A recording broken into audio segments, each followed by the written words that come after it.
I'd like to call to order the August 28th meeting of the Clive City Council. Would the clerk please call roll?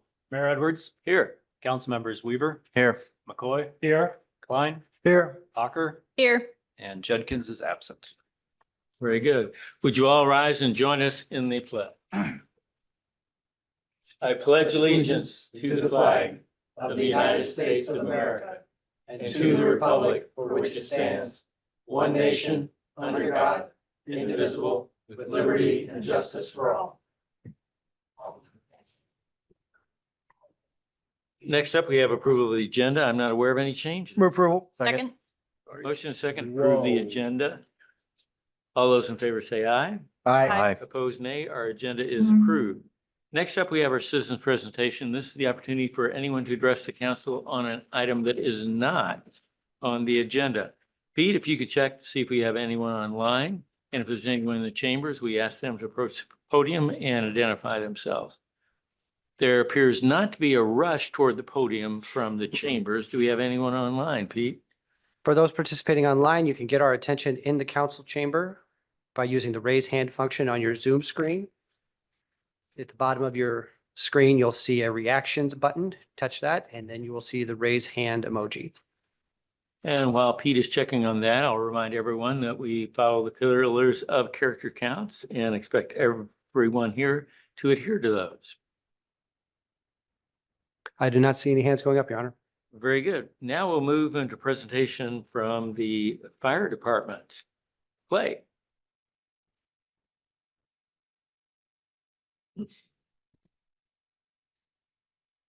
Mayor, Council, thank you. Today, we're here to talk to you guys through the 2025 process improvement that the fire department has kind of initiated. Our Assistant Chief of Training, Chief Callum, is here. He's kind of the one that coordinates the majority of this and kind of takes the lead for a lot of our cities as we utilize the SEM Iowa. And he's here to walk through it with you. Good evening. I'm just going to speak a little bit about one of our training opportunities we've been utilizing lately. It's called SEM Iowa. With the fire department for EMS training, we have to provide so many hours of training for EMS for recertification and every 2 years. Much of that's formal education, and there's several required topics. SEM Iowa is through the University of Iowa. It's a simulation in motion vehicle. It's a very large RV type bus with slide outs. Very beautiful machine. It's funded through a grant from the Helmsleys. I believe Iowa got a little over $8 million to fund this. Wow. So they could go out amongst the state, provide EMS training for everybody. Here's a picture of the truck. They provide very advanced training for us. Lots of simulations. They have very realistic mannequins. They can provide all the vitals through the mannequins. They can speak through the mannequins, do all kinds of stuff. It's very realistic. They also have developed quite a library of some very challenging medical scenarios that they present to us that we can choose from. We can also, if we have interesting calls here in Clive that we've run, we can provide them with HIPAA redacted information, and they can build a similar case so that everybody on the department can experience that as well. The bus is kind of divided front and back into 2 simulators. The front is kind of set up for an ER because they do some hospital type stuff, but that we can simulate that as inside a patient's residence. And the back simulates the rear of an ambulance. And they have all the necessary equipment and everything in there, and they can use adult or pediatric mannequins. They have task trainers for intubation or starting IVs or putting needles in chests or cricothyrotomies and all that. They have a wide variety of mannequins. Very realistic scenarios. They run us through.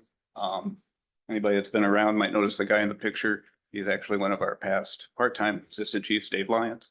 He works for them now.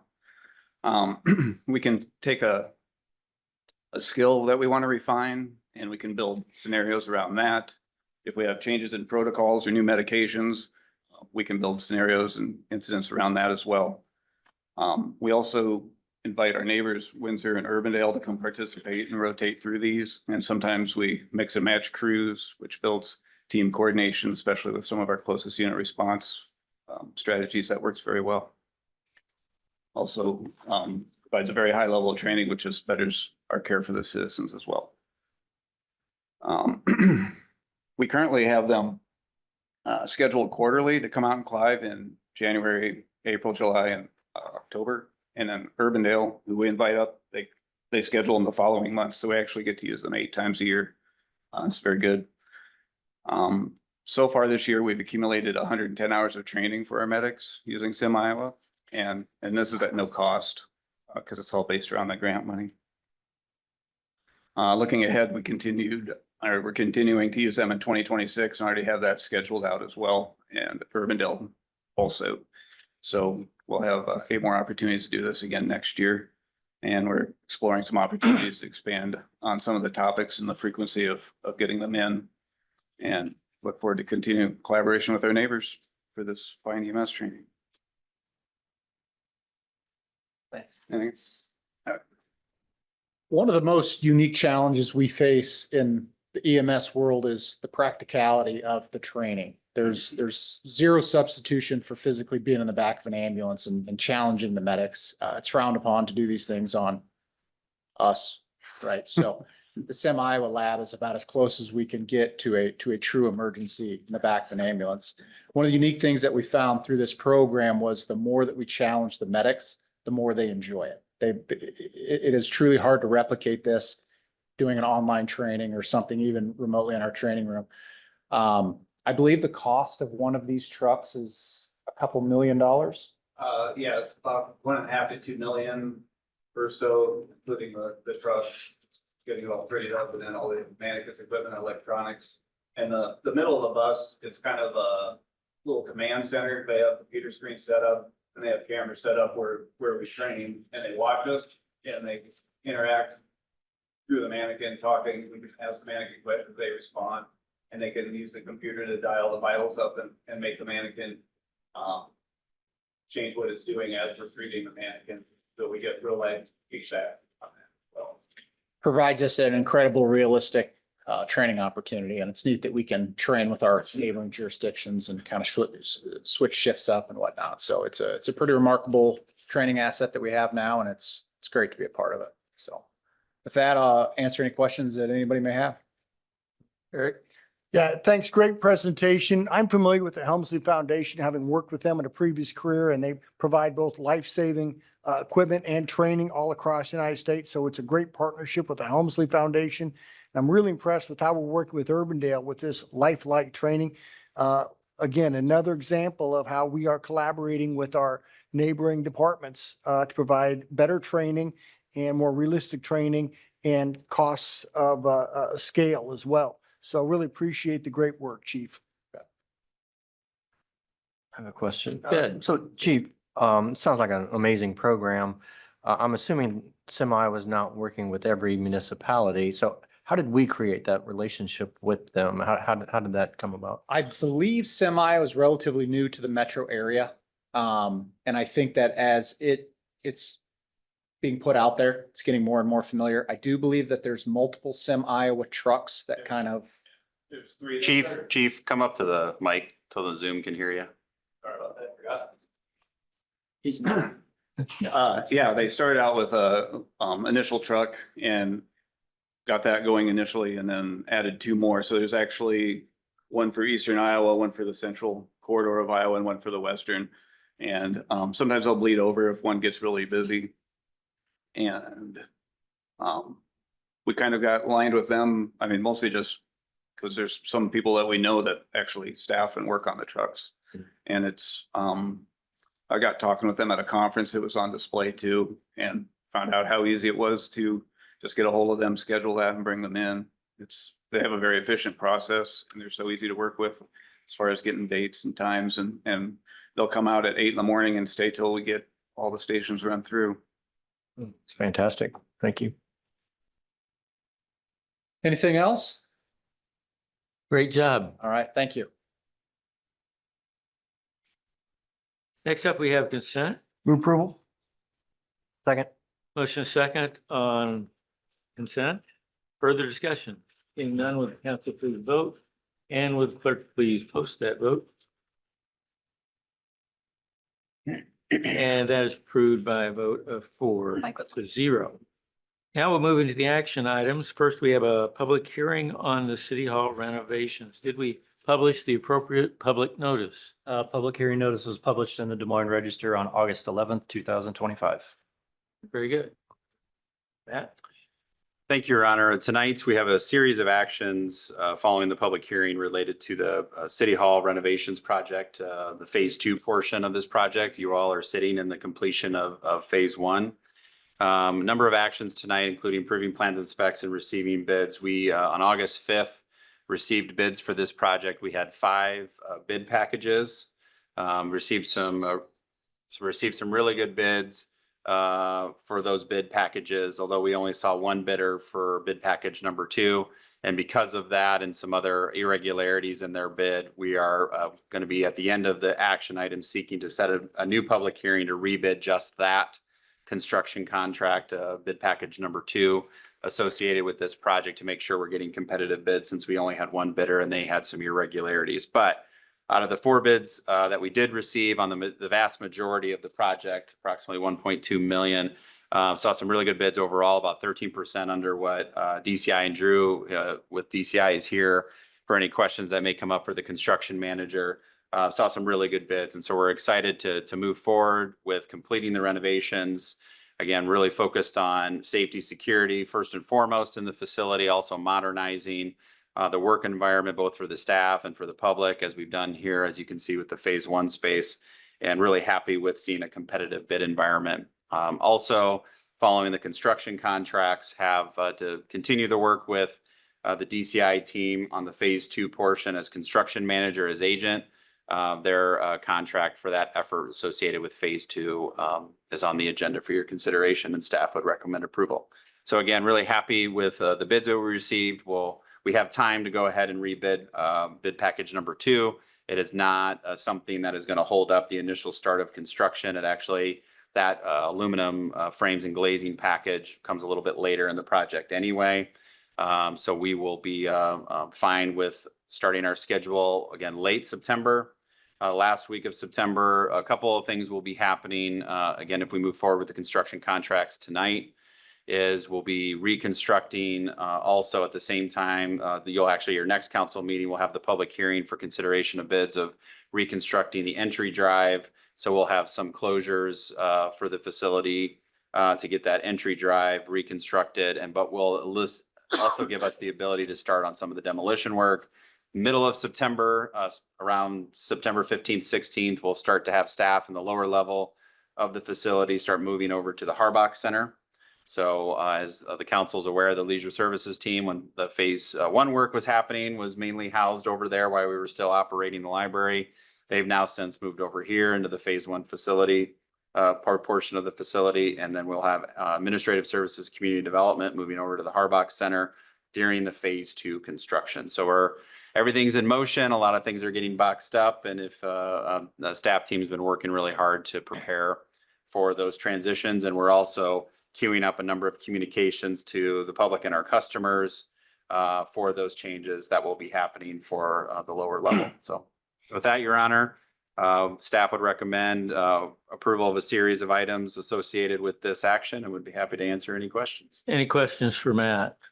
Eric? Man, I know part of the process, so we're moving things and visiting with staff. It's also a great opportunity for them to perhaps purge some old records and get rid of some things that simply are beyond their useful life. So, it's kind of like having a garage sale. It's a great opportunity to clean some things up from a file perspective as well. I can definitely speak for that this week. The city clerk down at the other end can also speak to this. There was a lot of that happening just this week. We've actually moved up a number of the files that we do need to keep. We're actually able to move a number of those into the Phase 1 area and some of our storage areas where we had some excess space for now. So then we don't have to move it out of this building to move it back in. So the administrative services team and the community development team have already been doing that. And if you go down there, there's a lot of empty file cabinets and a lot of, we were able to review a lot of things that no longer were needed to be kept. And that happened quite a bit this week. So we're already well on our way to doing exactly that. Just want to commend staff on being proactive with that and really showing initiative to utilize the opportunity to clean up those files. So please, thank the staff on that. We will. I'll move to close the public hearing. Second. Motion is second to close the public hearing. Before we do so, is there anyone in the chamber who wishes to address us on this matter or anyone online? Do you have anyone online, Pete? No, Your Honor. We have a motion second to close the public hearing. Would the council please vote, and would clerk please post that vote? And the public hearing is closed by a vote of 4-0. Move to resolution approving plans and specs. Second. Motion second to approve plans and specs. Further discussion? Seeing none, would the council please vote, and will the clerk please post that vote?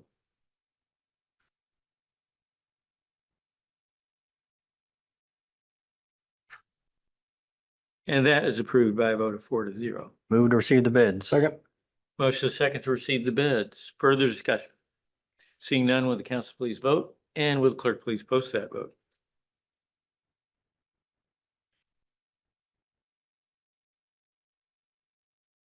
And that passes by a vote of 4-0. Move to resolution awarding contracts for prime construction packages for $1,204,968. Second. Motion is second on the resolution awarding contracts. Further discussions? Seeing none, will the council please vote? And will the clerk please post that vote? That passes by a vote of 4-0. Move to resolution approving the construction manager as agent, DCI Group. Second. Motion is second Beat you to it. on the construction manager. Further discussion? Seeing none, will the council please vote? And will the clerk please post that vote? That passes by a vote of 4-0. And finally, move to resolution setting the public hearing for September 25th, 2025 to consider taking bids for Clive City Hall remodel phase 2.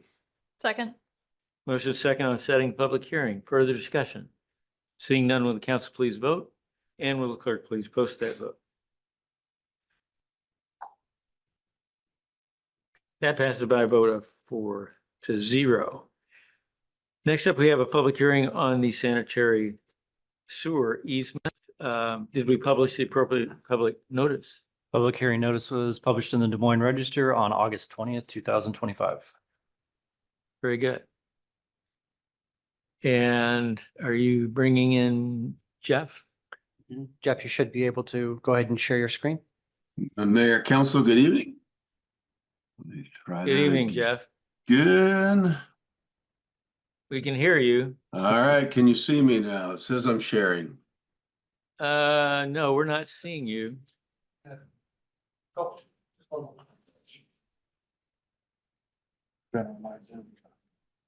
See the link up, R. All right, well, Pete's working on that. I'll give you an update here. We're here tonight to discuss the easements for the WRA. Can we get the volume up a bit? One moment, Jeff.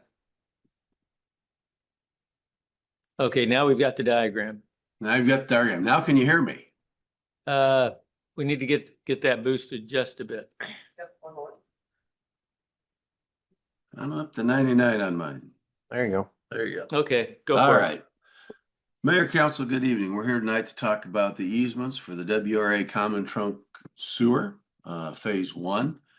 WRA is in the process of installing a sewer. It'll be done in 3 phases, with Phase 1 starting just to the west of 104, or the interstate, and extending up to 142nd and Douglas in Urbandale.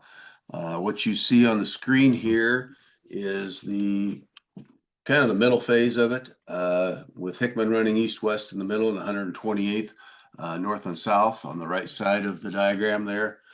You'll see numbers there in circles. What we're talking about tonight on this diagram is easements number 20, 21, 22, 23, 24, 25, and 27 in these pictures. It's the blue area in those easements that are in the documents that are here for approval tonight. As part of our agreement with the WRA, we're required to provide these easements to the WRA at no cost. So we will be doing that as part of this motion to approve them. This section of the project includes about 15,000 feet of 60-inch sewer main. And will be let sometime in April or November, anticipated November 18th at this time. Construction award in December of 25. Expect a 2-year construction period, probably 1 year in mostly Clive and another year up in Urbandale there. As part of this, we do get reimbursed for the trees. As of right now, we have not finalized that agreement, but the agreement comes to about $165,000 that we will receive for the trees that are impacted as part of this project. I think I can switch, and does it switch automatically on you if I switch my screen to the other section?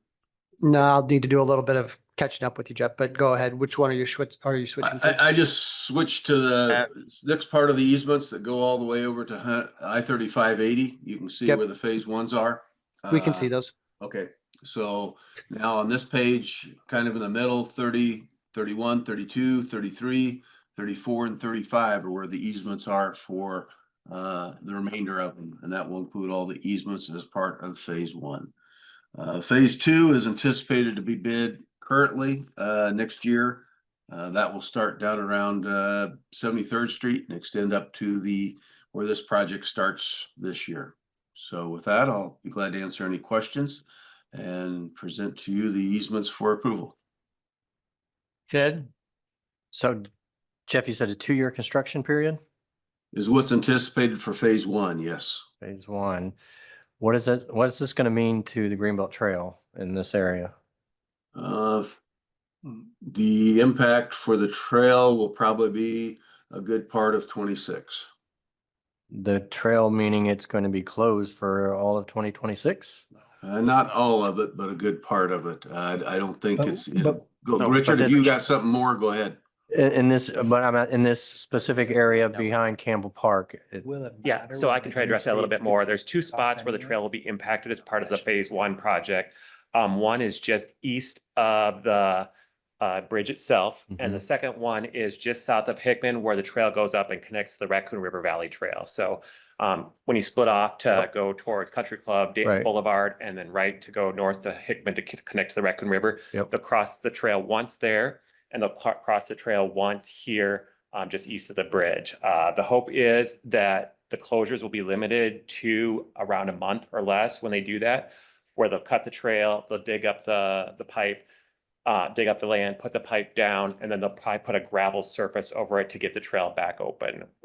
Based on the conversations we've had with the design team, that we don't expect them to be long-term, such as like what we're seeing with the interstate right now. And that work would happen in the spring, summer? That's really gonna have to depend on this construction schedule, so I would guess the one farthest west where they'll most likely start, or wherever they start first will be the soonest one, and then they'll do that work, put the gravel back down, keep working along where they're putting the pipe in, open the second one up, put the pipe down and gravel over it, and then the asphalt would come at the very end, is my understanding. Because Richard, this area around the interstate, I mean, obviously it's closed now. Yeah, And the DOT, I think, was saying by spring it was supposed to be reopened. Is I that? guess I don't know the latest right? schedule on that.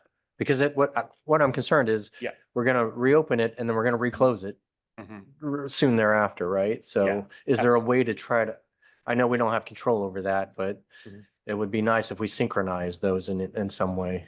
Certainly, we'd love to find ways to coordinate that. I just don't know if the timing will work, but we can certainly bring it up with the WRA's engineers to see if it's possible to do some coordination, but maybe get the one east of Campbell done first, but it may just not be able to do based on how the construction sequencing works, because Sure. they have to come in, they have to dig everything, all the clearing grubbing, then they got to dig it up and lay the pipe sequentially through there. So my guess is it probably won't work, but we can certainly continue to work with them to make sure that closure is as small as possible. One thing I'll mention is when you hear 2 years for phase 1, we're only showing the portion that's in Clive. So there is a substantial portion that works its way north into Urbandale, but this portion will be the first part of that construction schedule. And so once they bid things out, when the WRA bid things out in November, we'll have a little bit more defined time frame of this is going to be the beginning of the project down here. So there might be a chance, because I can tell you it's probably going to be spring before the interstate it's ready underneath the interstate Right. with the way where they're at right now, because they still have to finish the bridges the east portion of the Walnut Creek Bridge over the trail.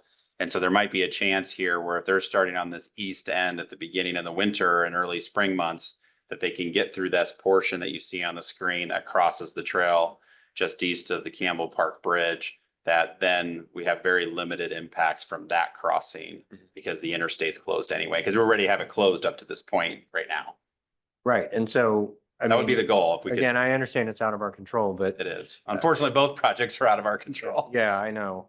But I mean, if we think that the DOT is going to be done, let's say March 1st, and I'm just picking a date, and opening it up, well, if we could start this work in mid-February even, and then just that way it's done by mid-March. And so we have some overlap there as opposed to opening it up, having it open for a month and then closing it back Reclosing it. down. Be better to keep it closed if it's Absolutely. close on time frame. We'll Yeah. definitely share that with the WRA staff and see if we can get that. Yeah, coordinated. and Ted, I couldn't agree more. I know it's out of our control, but Matt, if we could relay that message to WRA and, Yeah. you know, make sure they understand what our concerns are. I get it's out of our control, but if they understand the timelines we're looking at and just make sure that's really what we would preference on that. Also, what is the communication plan for that closure?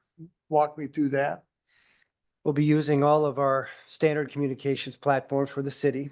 And we'll be asking the WRA team also to share via their communications platforms. They just aren't as robust as what we've got to use. So with any story about the Greenbelt, I always feel more comfortable when we're the ones driving the ship. Right. And I feel good that with the reach that we have with our existing tools, what we can do with our earned media partners, we're going to be able to get the information out there.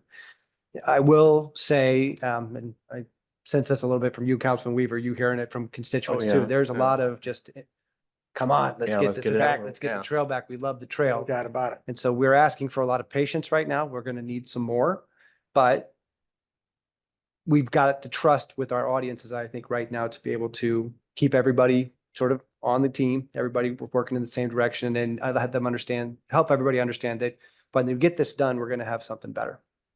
Yeah, and I think that's right. And everyone I talk to understands that, and they see all the construction going on the interstate. So I think most people understand it. It's Mhm.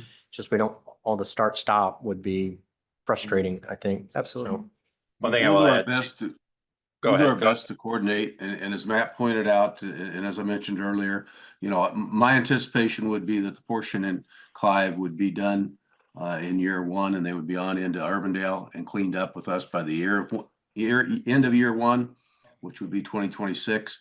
But realize though, as they do this, you know, they will temporary it back in with gravel. They'll have to come back later and do some restoration and then put the, you know, asphalt back.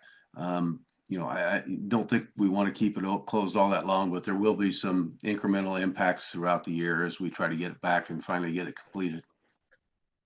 One thing that all the communities that are associated with this project really pushed on the WRA, and I think they've responded, is creating a project page hub for all of the phases of this sewer, because you got phase one here, you got 2 and 3 that are coming that will impact multiple communities all the way down to Windsor Heights, all the way through to Urbandale. And so that has been a place too that we've been have a connection point to send folks to, where we've got updated information as the project moves forward. The DOT has something similar for Hickman, but we've also kind of filled in some gaps there too where needed. But we have asked the WRA team to make sure that they have a regularly updated project page that we can direct folks to for status updates. This may also be one where we haven't done one for a little while, but this may be one where we do want to think about convening some folks in person. Just because there are so many intersecting projects between the interstate and updating folks on that, the WRA. Just letting folks know because the trail is so loved that an in-person touch, I think, could make some good sense, but we should evaluate, I think, as we get closer to the dates when those construction schedules are going to be shared and we have a clearer sense of what the timeline is, so we can show people that, yes, it's long, but there's a plan, and what we get at the end of it's going to be an improvement. Community meeting then, Pete? I think we should consider it. I don't think we need to commit to it right now, but it's one of those where with something as important as the Greenbelt, we can't keep communicating too much. Other questions, comments? Otherwise, I'd entertain a motion to close the public. Move to close public hearing. Second. Motion is second to close the public hearing. Before we do, is there anyone in the chambers to address the council on this matter or anyone online? Seeing none, will the council please vote? And will the clerk please post that vote?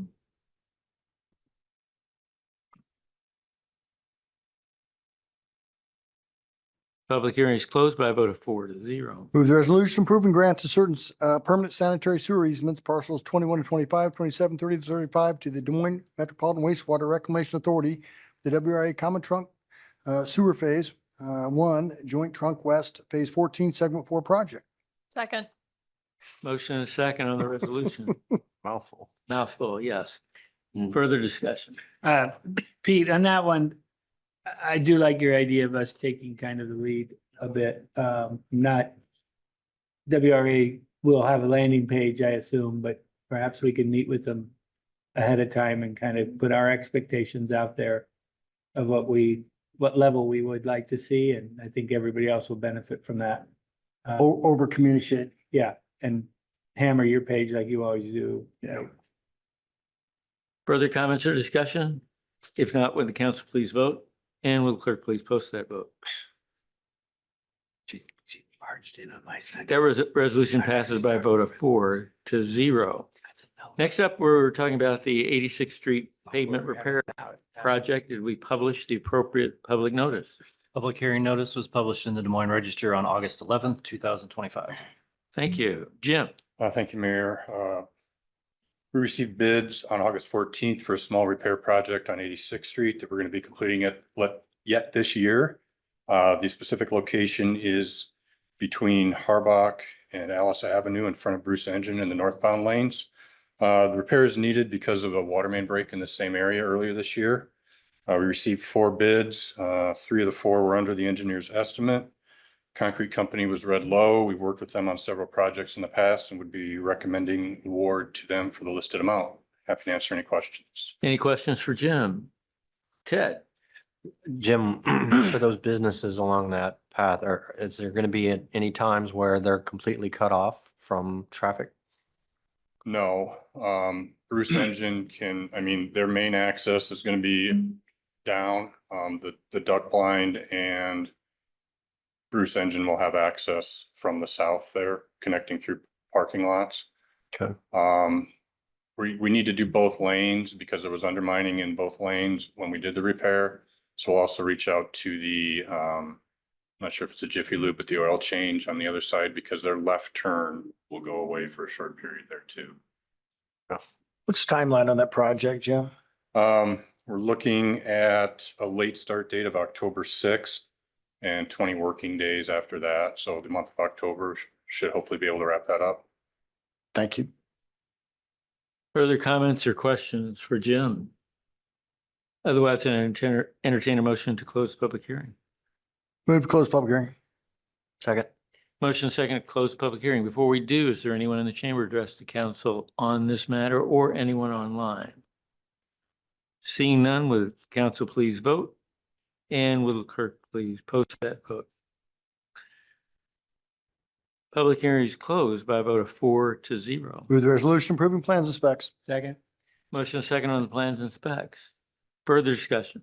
Seeing none, would council please vote? And would clerk please post that vote? That passes by a vote of 4-0. Move the receipt of bids. Second. Motion second to receive the bids. Further discussion. Seeing none, will the council please vote? And will clerk please post that vote? The receipt of bids passes by a vote of 4-0. Move the resolution awarding the contract to Concrete Contracting Company for $82,086. Second. Motion second on the resolution awarding the contract. Further discussion. Seeing none, will the council please vote? And will the clerk please post that vote?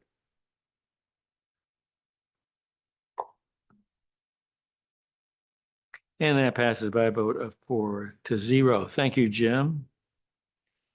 Next up, we've got potential second consideration of proposed ordinance 1165. Catherine. Yes, staff currently has not received any public commentary or having brought forward any changes since the public hearing. So staff would recommend approval of the second consideration of ordinance 1165 regarding variances. Questions for Catherine? I'll move that ordinance number 1165, having been considered by the council, be voted on for passage prior to its final adoption. Second. Motion and a second. Is there further discussion? Seeing none, will the council please vote? And will the clerk please post that vote? Second consideration passes by a vote of 4-0. Thank you. Richard, signage for the Greenbelt.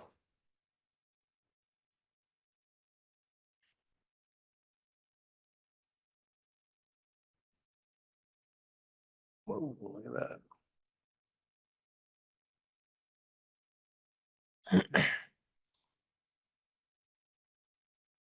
All right.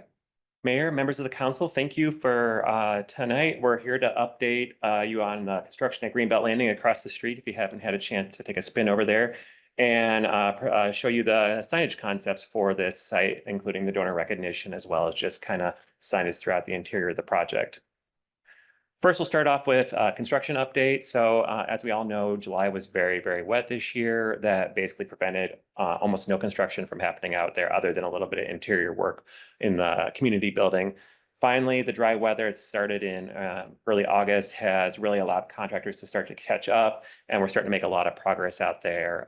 And at this point, we're expecting principal construction to mostly be completed by the end of the year, with the rest of it wrapping up by May and June of 2026. And a lot of that will be landscaping, just kind of final touches, things like that, the public art, maybe some site furnishings and the signage will all get kind of wrapped up next spring. But making a lot of progress out there now. The two photos that I have included here, the bottom left is the gravel trail that is around the north and east sides of the pond that connect to the new fishing access points, the big limestone blocks that go all the way down to the edge of the water. And on right is the steel structure for the covered patio on the new community building. And even since I took these photos, things have continued to get more and more done. They're starting to put the wood on that roof now. We're getting a lot more of the underground utilities done, starting to get some of the grading going for the wetland in that area as well. So things are progressing very, very quickly, and we're excited that we're finally getting to that point. Also, a couple of different things. We're expecting the artist, the artwork to be in town late September, early October. So be on the lookout for an invite to meet them and interact with them as they kind of start to get their feelings for the site and start to prepare their subcontractors to help them do the installation. Also, at your next meeting, we'll have a number of items on the agenda. These are city-provided items as part of the project. So trees, site furniture like benches, picnic tables, trash cans, as well as AV for the community building. So we'll have a number of items coming up here for your consideration at your next meeting as well. So lots happening out there, and appreciate the work of DCI and Drew getting us to that point where things are really progressing very quickly. So now we want to jump into the project sign-in and donor recognition for the project. So if you recall from the Greenbelt Master Plan, each district throughout the Greenbelt had a theme. And the theme for this district where Greenbelt Landing sits is Oxbow. So that little orange bubble on the right-hand side there was kind of the Oxbow theme from the Greenbelt Master Plan. But as we went into looking at how do we want to do signage out here, we wanted to match the materials and colors that are being used as part of the Greenbelt Landing project. So you can see the images on the bottom left are the materials and colors that you're going to see out there. So you're going to see greens along the building and some of the elements. You're going to see that precast concrete. You're going to see black associated with some of the benches and the tables and themes out there. So we wanted to take elements of the colors and materiality out there, as well as the Oxbow's theme. And so we actually worked with the design team from Smith Group to say, how would you take that element of Oxbows and really turn it into a graphic that could be incorporated together with the signage? So what you see on the bottom right-hand side there is kind of three different concepts that they threw together. How could we create and get the feel of the Oxbows district, but also do it in a way that looked really good with the signage that they were preparing? So after doing all that, they came up with a series of signs that we'll present here. So the first one is kind of a gateway and donor recognition sign. And you can see here how they started to take the colors, the Oxbows kind of theme that shows the different Oxbows, and then the black for the color as well, along with the precast concrete. This would be the main entry sign into Greenbelt Landing. So we would locate this on the southwest corner of the festival lawn, and that's where most people we expect would enter into the festival lawn. This is where we talk about the Greenbelt, talk about why this project and what we're doing with the project, from the stormwater work to all those type of things.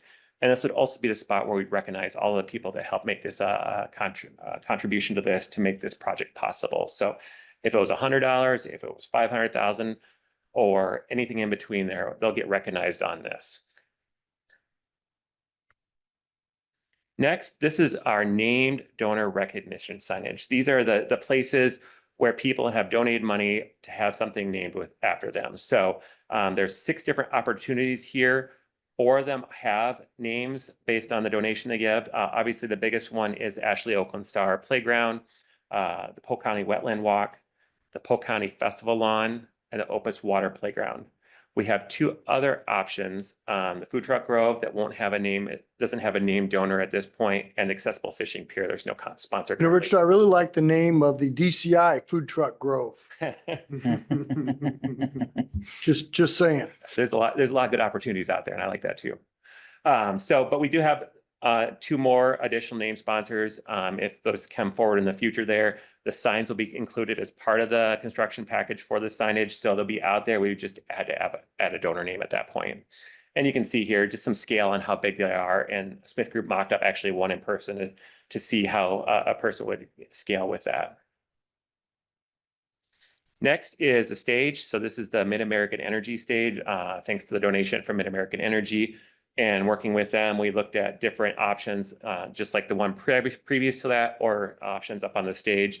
And I think we all felt like this was the best option here. So great visibility above the stage. It doesn't interfere with anything around it. So a lot of great opportunities there. On that stage, Richard, there'll be capability for bands or other performing acts to hang lights and obviously utilize sound systems with that. Yeah, And the second question is what does the power outlook look like this? Those type of musical bands use a lot of power. So what's the thought process behind that? Yeah, so the structural steel there has been designed to allow them to hang a certain amount of lights. We're not gonna be able to put a huge lighting setup, but what we do for Clive Festival will more than fit within that there. And then, yes, we have a dedicated power, and you can kind of see it here, that little gray silver box just to the left-hand side there is the power that's been designed for the bands. And we designed that in the kind of how we've used previous bands out there. So it has more than enough power to power the biggest thing that we've done out there. And that's just dedicated just for the bands and their equipment that they have there.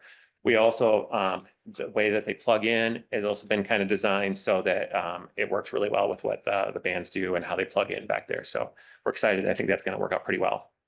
And they'll actually access from the right-hand side. So there won't be a lot of interference with the power and then people coming and going and bringing their equipment up. Next is the community building here. So this is coming into the main entrance, kind of on the north side of the building now. So no name for this, but wanted to brand with the City of Clive logo there, and then community building below that. Did we decide on that name? I think it's one of the things we've been at least talking about for a while. I don't know if there's a formal process to change it from a events building or special events to community building. But the way we've kind of representing it as part of the process is it doesn't feel like more of an events building, but it's more like a community space. By calling it a community building, we're hoping more people want to come in there and rent and utilize that space. That's at least the thought process right now. Certainly, Council needs to visit that perhaps a little bit more. I'm fine with this, but I think that might be a agenda item for us to kick around some other options as we continue to look at that. I'm not completely sold on that, just like I was completely sold on the event center. Perhaps we can kick around some other options, at least discuss, and maybe this is the solution. I don't know, but I think that discussion needs to be had. Yeah, that's the council's desire. We will need at some point when we actually purchase the sign package, we need to put something on the building, I would say, for now. And community building felt like since we didn't have a named donor for the facility, that's still an option in the future as well. But yeah, if that's the council's desire, we can definitely come up with more options for the names of the building. I think that's relevant. Is that the desire of the council? That's my desire. I'm indifferent. I'm fine with it, but if You're talking just about an interim signage until we get a donor? Well, what I would say, I don't want to put words in Councilmember Klein's mouth, but actually what the name of the building is. Is it community building? Is Community it, building. even if you had a named sponsor, you would I have. think that's a much better name than events, Yeah. special events. I just I want to agree have a with that. discussion. Maybe this is, but let's have the discussion. We haven't had the discussion, so No. let's have the discussion. And again, maybe this is it. I don't know. But I know we haven't had that discussion from the council We do perspective it and in had input strategic on planning this. quicker. Richard, maybe you could provide us with some of the names that you went through before you got to this one? This is really the only other one other than special events at the time because it made the most sense, but we can do a little bit of brainstorming if the council desires us to do that. And Perhaps we can come up, I can come with a list of some ideas outside of community building that we can talk about a strategic Yeah. planning session. Take 10 or 20 minutes in strategic planning. Sure. Yeah, it doesn't have to be a big discussion. It's fine. We can do that. So next is Icon signage. So we received funding from Icon, both as part of the Water Trail Access Grant Program, as well as the Bravo Public Art Program. Icon has been working to develop signage for both the downtown access points as well as the regional access points.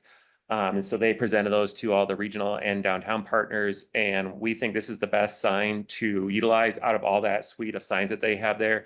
It gives the information about that, as well as it talks about the access point here along Walnut Creek. One of the things that Councilmember Weaver and I are going to be doing next week is sitting down with Icon and seeing if it's possible to take this sign, but shift the colors to match the other signage we want to do here. We'd like it to blend in. We want to be part of Icon. We want to talk about that story and represent that, but we also want to see if we can get them to come on, let us do some different colors, but the same signage design. So we're going to be sitting down with the Icon team next week to see if we can ask them to do that. We will be probably the first regional site to add the signage out there. So I guess I'm hoping maybe they'll have a little bit of flexibility with us to allow it to do both. So That's the hope. Where will this be located at? this would be located just right at the access point off the Festival Lawn Loop to get down to the Walnut Creek. Great. So Okay, that's kinda what I thought. in place of the previous, like the food truck row sign, we would have this sign instead. You have a map coming up, don't you? Yes, I do. Yeah. I can show you on Well- the map. But if you could stay here for a second, Yeah. unless the other one shows a better picture of this sign. I agree with the change of color. I'd like to see some more detail on this. You know, what, is it just one-sided and the back side is blank? They're facing the two-sided. So this trees? is the first side and the Oh, second these are side. both sides. Yep, okay. sorry. I'd like to see a little more close-up of, you know, you got the regional map and then you got the Des Moines and Raccoon River.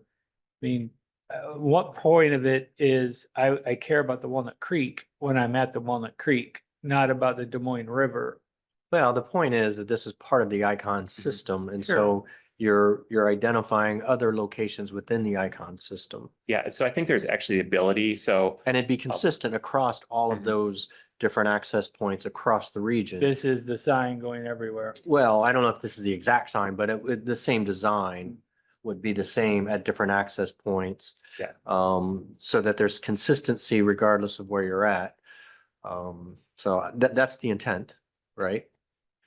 And I do think there's the ability, so you can kind of see it a little bit here, but the map on the left-hand side is the downtown sites. And then the map on the right-hand side is the regional site. So I do think we'll have some flexibility that for us, the sign on the left, the map there could be more Walnut Creek or West Side Regional specific. So I don't think that's locked in stone. I think it was just the example of the graphic that they gave us as part of the kind of master plan development.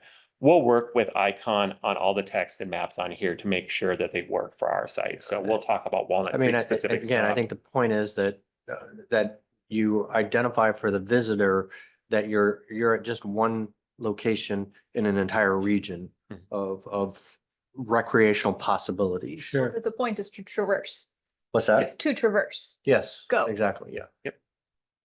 I like the idea of incorporating our color schemes though with this. I agree. I think 100%. that's a good call on that. Yeah. But like Richard said, we are the first to come online, so hopefully we'll have some more influence with it, so.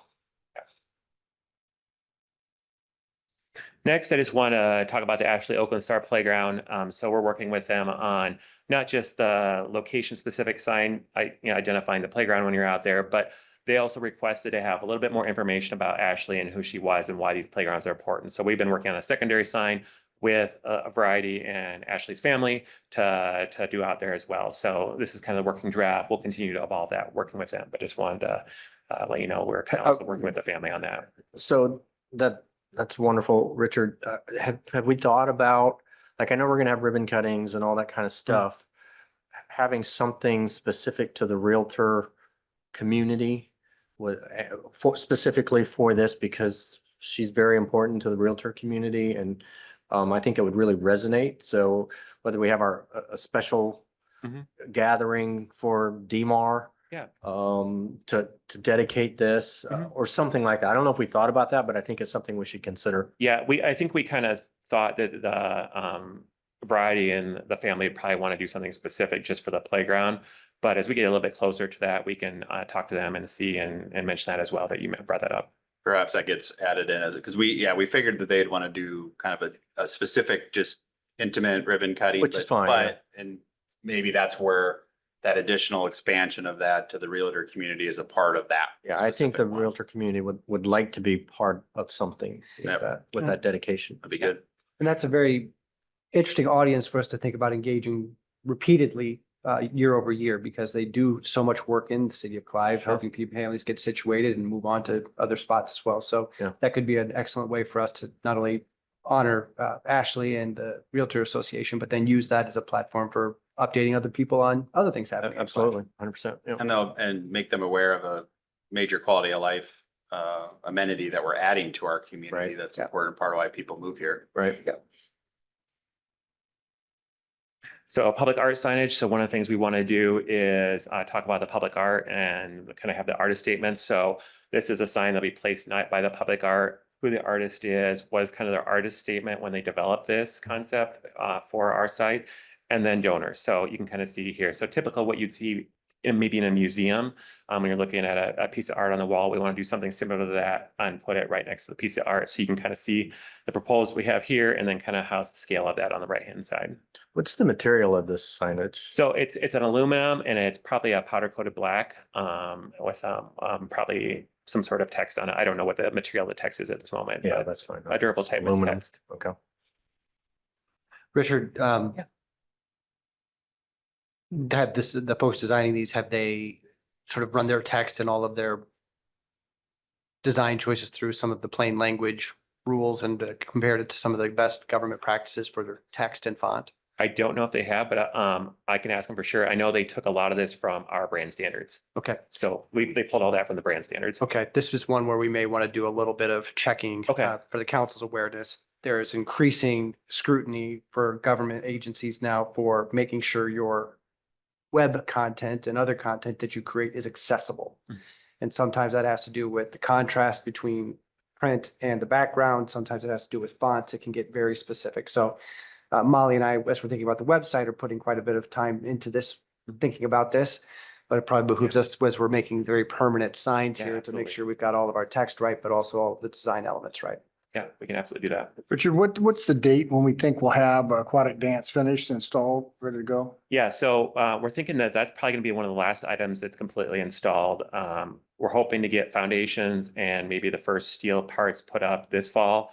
But he's expecting to come back probably in April of next year to get it all final once everything else is done. He didn't want to get it up and take a potential for it to be damaged or anything like that. So he kind of wanted to be one of the last things in. So What's our plan for opening that up, presenting that to public, and especially, thank you involving NCMEC in that and Bravo as well? Yeah, so one of the things for sure we're going to be doing when the artist is in town, both Bravo and CMIC are going to get invites to that a little bit of gathering we're going to have here. But I would expect as we get a little bit closer to completion next spring, we'll kind of work with Pete and Matt and everyone to put together a plan on how we really want to kick this thing off and open it up and really be proud of what we've put that together out there. Great, thank you. Next, we kind of gather into the small donor recognition. So we have two different ways that we can recognize donors here. So the first one on the left is signs that we can be adding to different elements that aren't the large name donors, but they gave to a level such that they want their donation to go to certain elements. A good example of this is the Clive Lions Club. They gave $5,000 to assist with fishing in that pond. So What we could do is put this sign here on a little donation rock that we have by one of those fishing access points. So there's a lot of different locations that we can do this throughout there, and it can also be part of the small donor campaign that we're gonna be kicking off here sometime later this year to really get people engaged in that small dollar amount. There's overlooks that we could put these on, there's swings, there's seating areas, there's the fishing area. So there's a lot of opportunities where people can engage with that. And the next one here is plaques along the wetland walk. We're going to have room for several hundred plaques along the wetland walk.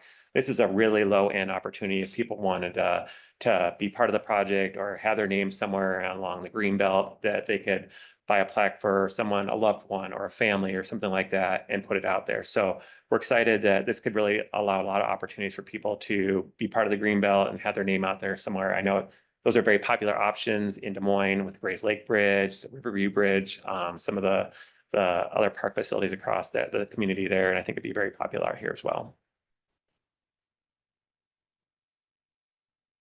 And then finally here is the park entry sign. So when the city had their master plan done for how we handle entry into parks, as well as the entry signs when you come into the community, this would be the sign that goes up here outside on 114th Street. So the only similar sign that we have right now in the park system is outside Campbell Park. So imagine the Campbell Park sign, we'll put it in place of where the sign is out there right now. So it'll meet the brand standards for our signage master plan in the community. And we'll just change up the logos, those little graphics on the bottom here. Also thinking about, in addition to Greenbelt Landing, we'll probably put Clive Aquatic Center. So we'll have two kind of the major features there in text on there. But So removing the existing Clive Aquatic Center, the Yes. really old one. yeah, that will go looks really away bad. and it'll be replaced with this. It'll say probably Greenbelt Landing, Clive Aquatic Center. How do you feel about that old sign? That's awful. We could put it on gut deals and you could buy it. And so finally, I just want to talk about the signage timeline. I apologize, I didn't have a map in here. It was another presentation about signage, but we're looking at getting this out to bid here this fall, giving the sign companies ability to manufacture over the winter, and that'll go in next spring as well. So kind of along with the art, this is kind of like the icing on the cake, get that in last just to make sure no issues happen with that. So with that, I'd be happy to take any additional questions. Questions for Richard? We can have Variety Club involved when we do the actual open then as well. Yeah, absolutely. And we'll kind of let them lead on what they're thinking from the donor family and as well as Ashley's family and how they Gotcha. want to approach that because they have the relationships with them. Good work. Thank you, Richard. Looks Very great. exciting. Yeah. All right, a couple of items of correspondence there I call your attention to. And then we'll move into reports, starting on your end, Pete. Thank you, Your Honors. So very happy to report that we have over 100 families that are participating in the SQR cost share program this year. Our goal was to get between 100 and 110. On top of that, we have exceeded the goal that we had for square feet improved. So we were shooting for about 860,000 square feet, and now we are at 913,42 square feet, with a little bit more room to go because we got such a competitive price from our partners at A+ and an excellent price for the compost from our partners at Metro Waste, which we appreciate. So if you know anybody else who wants to try and get in, the window of opportunity might be closed at this point. We are working with a couple of last families, but we want to hear from folks who want to participate next year. So you'll see us putting the signs out there like we did in year one, saying what's going on here, soil quality restoration. That was a great way to build up our list for the coming year. This continues to be incredibly popular, and my colleague Julia McGuire is doing a wonderful job coordinating this, and so are our partners at A+. So, Hey, Pete, Yes. on that topic, is there a point where one of the early adopters who did year one or year two should redo it a second time?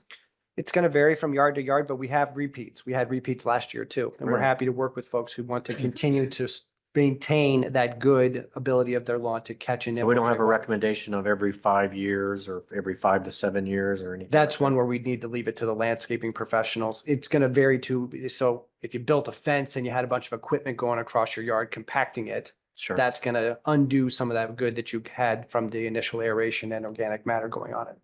Metro Waste would say early and often. Sure they do. What year did we start that program at, Pete? Was it 21, 20, 21, 22? It had to be right in there. I believe this is our fourth year doing it. 21, Yep. right? Yeah, what during the pandemic? 22, Right yeah. after, right after the pandemic. Yeah. It's been very popular. And you've really led. I mean, Polk City was in early too, but most people that call us are modeling after Clive. And so well done. It's been a great win, and we have come up with a way to sustain it now because of the input of funds that come from the water utility. Nice. Interstate, lots and lots of closures and changes coming up here in the next 5 to 10 days, including a period of time in September when both the northbound on-ramp from Hickman and the northbound on-ramp from University will be closed at the same time. This was not initially the plan. But because of delays in construction, we heard earlier this week from the DOT that there will be a period of time when both of those are closed, which will be a significant inconvenience for folks who are used to being able to get off at one of those two. Like teachers who or- teach up in Johnston? Or get Yeah. on in one of those two. So we'll have quite a bit of information about the detour routes, and credit to our Public Works team, Jeff May, to really stay on the DOT to make sure that they're communicating that. But we'll take that information too and make sure we share it broadly with all of our residents. Finally, the special census process has started.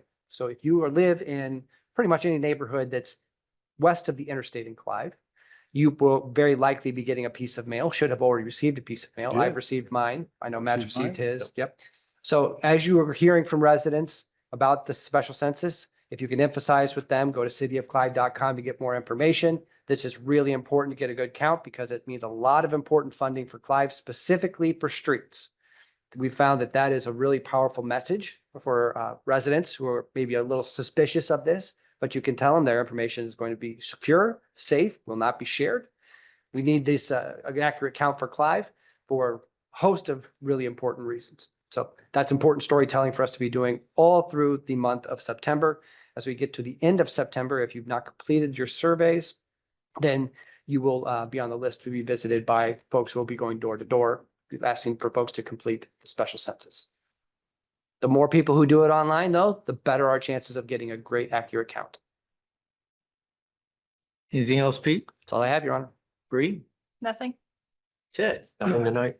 Eric? Yeah, a couple things, Your Honor. One, the pooch plunge was my dog again participated in that and had a great time. She told me that. Well ran by your parks folks over there, Richard. So please give our congratulations, your staff. They really, it's a well-ran event and the community loves that. So appreciate that. Also, I attended a Dallas County Development Alliance meeting. So they are looking forward to working with us. So we'll have to see where we stand with that. Matt, can you give us an update of where that relationship is? Yeah, at your strategic planning, last workshop on the 13th, we'll have outlined kind of based on the feedback that we discussed at the last workshop, kind of those last, action items, return on investment, in terms of the key items. And actually, with some of the items that you prioritized, to continue forward, we're thinking that there might be some slight adjustments in the Alliance's role, particularly that redevelopment strategy item and the university corridor engagement with the city of West Des Moines. We see a role for them there. So we're actually tweaking it to correspond to those items because we see that might be the best way to move some of those items forward with some other priority areas like the 86th and Alice spot and some others. So we're adjusting that and plan to present that to you at the September 13th workshop. If you're all good with what we present to you, then our intent is probably that second meeting in September to bring back kind of the formal membership resolution and adoption. Thank you. Doug, would you mind giving us an update on the Starbucks on Hickman that's sitting up there? Just give the council an update. I've had a lot of people ask me about that. I think it's just called the coffee shop, isn't it? The official update is the building is still under construction. We have some correspondence with the developer and the property construction manager indicating that the permits are about ready to expire. Right. In terms of non-construction for a certain period of time. They have the obligation to at least maintain the site in a reasonable standard if there is a protracted delay in the completion of the project. But at this particular point, it is an active construction site. And we're waiting to get additional information from the property owner and contractor in terms of ongoing schedule, but at this If the point, we permits don't- expire, can the city take any action to encourage development or some type of movement on that?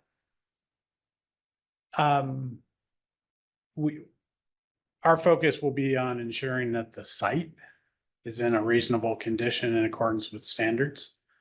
But in terms of does the city have the ability to force them to complete the project, if that's your question? Force is a strong word, Doug. I use the word encourage. Encourage.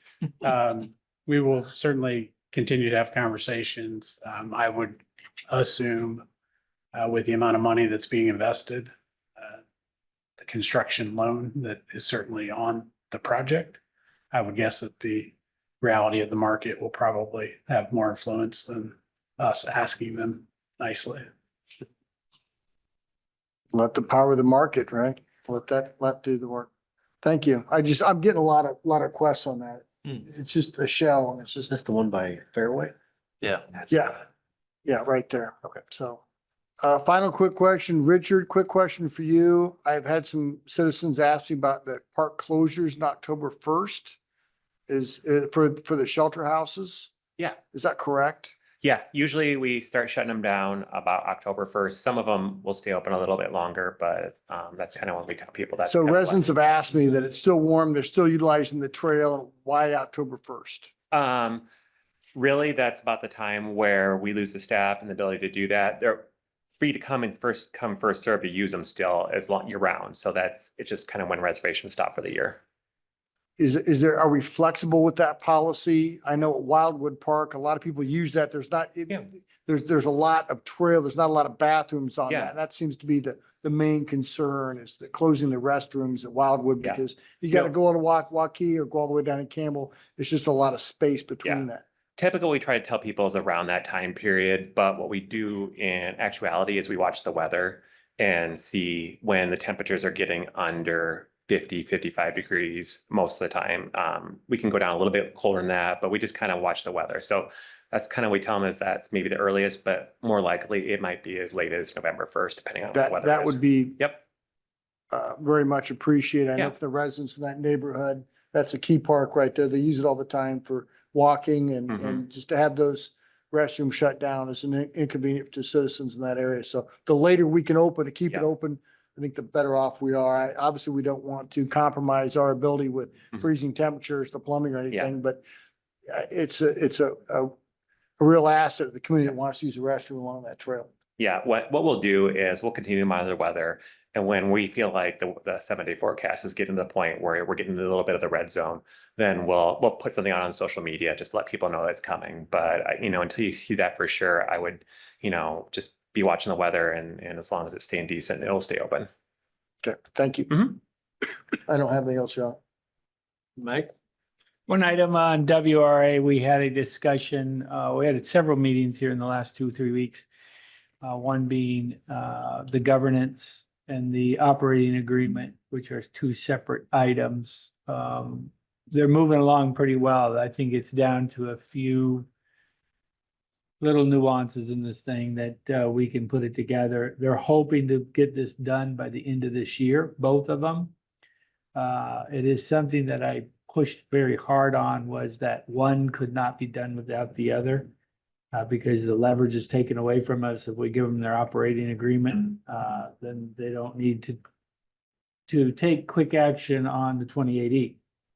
So the 28E must be agreed on before we award them a 14-year operation agreement to continue with that.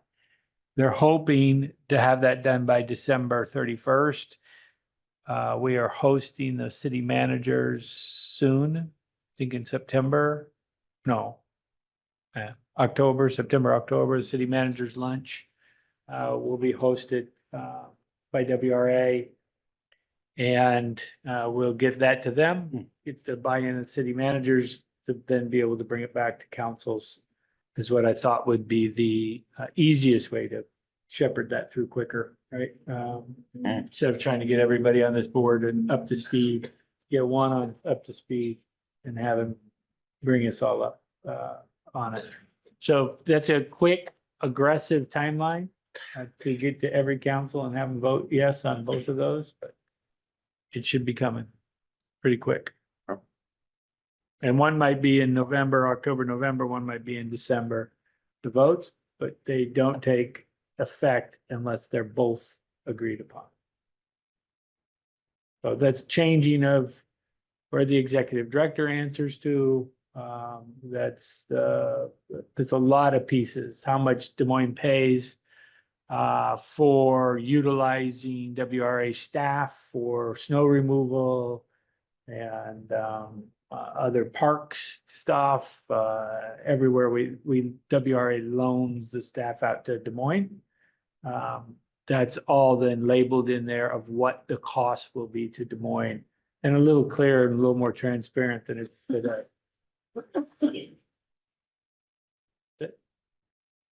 Very good. Anything else? That's all. Thank you. Anything legal, Neil? No report, Your Honor. Matt? Just two items, just a reminder that next Wednesday at Campbell Park on September 3rd from 11 to 1 is our Staff Appreciation Quarterly event. I understand there'll be a lot of competitive bags teams, but there'll also be a lot of great food and of course the staff. And there'll be some other contests that'll be happening. So would love to see council members there if you're able to come down to Campbell Park at any time during between the 11 and 1 timeframe. And then just a reminder too, we'll have the next strategic planning workshop on Saturday morning here in this room on September 13th. And staff is working really hard right now to put all the action outlines together with the items that you all prioritized or made the first cut. And we'll look forward to discussing those with you as you make your final votes on top and high priorities for the coming year. That's all I have, Your Honor, unless there's any questions. Any questions for Matt? I would like to make sure that the police department and security will be at that luncheon for at the staff appreciation day. Well, there's food there, so I'm sure that they'll be there. Just to make sure that, you know, the paparazzi and the autographs and things aren't coming hard towards some of the champions of the bag. I mean, it just gets old, man. It gets old, so. On that note, unless there's anything further, we'll adjourn at 7:12.